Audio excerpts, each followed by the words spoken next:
Sabe luz de elevador? Aquela luz fria?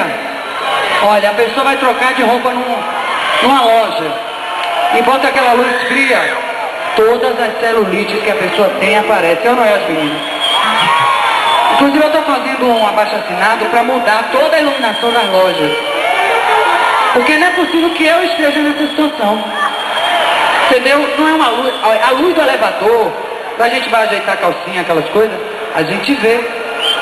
Por exemplo, eu encontrei uma celulite na minha panturrilha.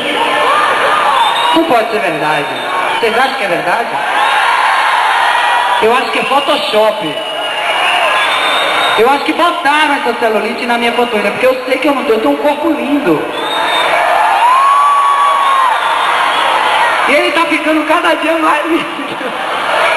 Meu corpo é lindo. E agora então tá ficando uma loucura. Cada dia que eu acordo eu vejo no espelho aquela coisa linda. Eu tô super me sentindo Free Willy. Vocês sabem aquela baleinha do Free Willy? Ah, aquela baleia ótima.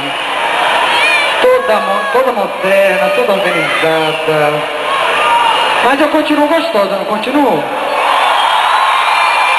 Olha, eu não sei onde é que vocês encontraram essa relação de amor com estar gostoso, mas eu gosto disso, viu? Essa reação de vocês é muito mais de amor do que da realidade que se comporta nesse corpo. Mas eu vou dizer uma coisa a vocês, apesar de tudo isso, no fundo, eu sou toda boa. E aí? Eu sou toda boa.